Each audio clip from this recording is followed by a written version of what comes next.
Olá, eu gostaria de comentar brevemente sobre o fundamentalismo religioso que nós agora parece que vemos explodir na igreja no Brasil, orquestrado por alguns grupos, por indivíduos e também gestado, por assim dizer, dentro de movimentos da nossa igreja e que agora mostraram a sua cara a partir destes ataques à campanha da fraternidade.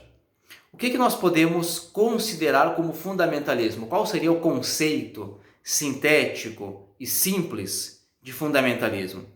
Por fundamentalismo, nós podemos entender qualquer tipo de apego irreflexo e irracional a uma determinada visão de fé que me fecha para a realidade e para o diálogo com outras visões de fé. Aqui, claro, especificamente, falo do fundamentalismo religioso. Ora, o fundamentalismo religioso, ele tem uma estrutura e nós poderíamos dividir ela em três partes ou dar a ela três sustentáculos, três pilares. O primeiro pilar é a falência da proposta. Quer dizer, um grupo religioso que percebe que a sua proposta não é mais aceita pela realidade, ou seja, ela está falindo, ela está destinada à falência porque o mundo está mudando, porque as compreensões de mundo estão mudando, porque os conceitos estão mudando, ele se fecha em si mesmo. E ele vai se considerar o portador da verdade, ou o portador da sã doutrina, diante de uma realidade que exige que nós repensemos conceitos e ideias. Ora, dentro da igreja é muito comum, desde o século XIX, a partir do cardeal Newman, a ideia do desenvolvimento da doutrina, que fica muito claro. Recentemente o Papa Francisco exigiu a revisão da doutrina da pena de morte e aboliu definitivamente a ideia ética da pena de morte para católicos. Isso é desenvolvimento doutrinal. Um grupo fundamentalista não aceita fazer esse processo, se fecha em si mesmo. Então, diante de uma proposta falida, eu me fecho. O segundo ponto é medo. É claro que se a realidade não aceita mais a minha forma de entender as coisas, a minha forma de expressar as coisas, eu tenho medo. Eu tenho medo de desaparecer. O medo é natural. Ora, como é que nós reagimos quando temos medo? E muitas vezes nós atacamos.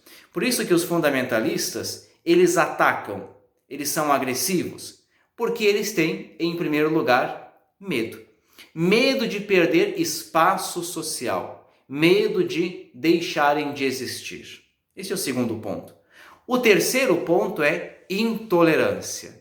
E aqui vem a questão mais complicada. Por quê? Se eu percebo que a minha proposta faliu, porque ninguém mais a escuta ou aceita, ao menos não a grande maioria da sociedade.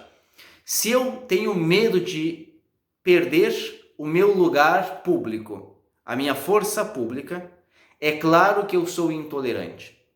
E essa intolerância que começa primeiro pelo pensamento, que é de dizer assim, eu sei que eu estou certo e que todos os outros estão errados. Depois se expressa verbalmente.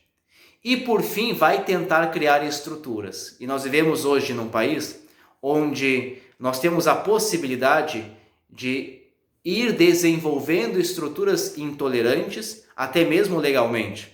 Essa infiltração nos âmbitos legislativos de segmentos religiosos, sejam católicos, sejam evangélicos, normalmente essa infiltração é muito perniciosa, porque é uma infiltração bastante fundamentalista e intolerante. Normalmente é o que acontece.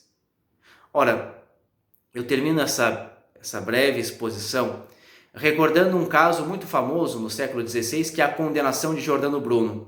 Quando Giordano Bruno é obrigado a escutar a sua sentença de morte no ano de 1600, foi condenado à morte à fogueira aqui em Roma, ele disse a seguinte frase: é possível que vocês tenham mais medo de pronunciar essa sentença do que eu de ouvi-la.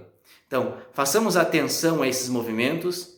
Eles são sim perigosos, eles são sim sectários, e nós temos que cuidar para que os intolerantes não se tornem maioria.